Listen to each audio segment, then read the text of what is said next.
சித்தன் கனவு பிரிவு சாகாக்கலை பகுதி 16. அன்பர்களே, நமது உடலானது ஒரு சிறிய அணு உலைக்கூடம் என்பது எவ்வளவு பேர்கள் புரிந்து வைத்துள்ளோம். அணுக்கள் இணைவதினாலும் பிரிவதினாலும் தான் நம் உடல் வளர்கிறது, வாழ்கிறது. இதை உணர்ந்த நம் ஞானிகள் கொல்லன் உலை என்று நம் உடலை போற்றுகின்றார்கள்.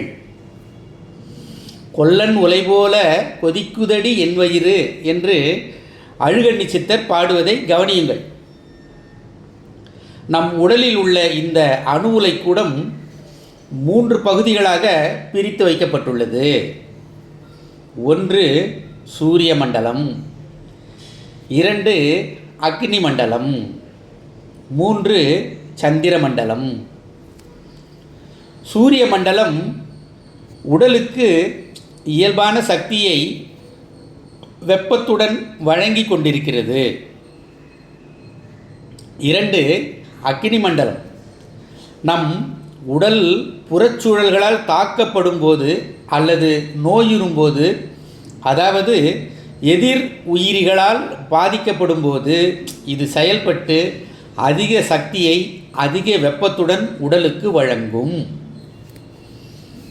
சந்திரமண்டலம் இது சக்தி மிக்கது, ஆனால் வெப்பத்தின் அளவு குறைவாக இருக்கும். இது பொதுவாக அதிகமாக இயங்குவதில்லை. இது மகிழ்ச்சிகரமான இன்பமயமான சூழலில் நம் உடலை வைத்திருக்கும்.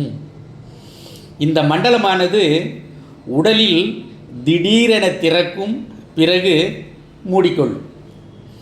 இதை நிரந்தரமாக திறந்து வைத்திருப்பதற்குத்தான் சித்தர்கள், ஞானிகள் போன்றோர் சுழுமுனை நாடியை தூண்டச் சொல்கின்றனர். திருப்புகழை அருளி செய்த அருணகிரிநாதர் சித்தரும் தங்கிய தவத்துணர்வு தந்த அடிமை முக்தி பெற சந்திர வெளிக்கு வழி அருள்வாயே என்று முருகனை வேண்டுகிறார். விதி என்ன இடம் என்று சொல்ல கேளு, விண்ணான விண்ணுக்குள் அண்ணாக்கப்பா, மதிரவியும் பூரணமும் கண்வாய் மூக்கும் மகத்தான செவியோடு பரிசம் எட்டும் பதியவிடம் சுழுமுனை என்று அதற்கு பேராம் பகருவார் சொர்க்கமும் கைலாசம் என்றே. அன்பர்களே, நம்முடைய அருளாளர்கள் நமக்கு அருளி செய்த பாடல்களில்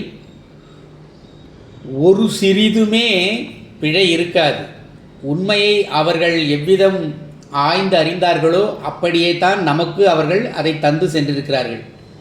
ஆகவே இதை நாம் பின்பற்றி அதனுடைய உட்பொருளை புரிந்து கொண்டால் நாம் வாழ்வாங்கு வாழலாம். சித்தன் கனவு தொடரும்.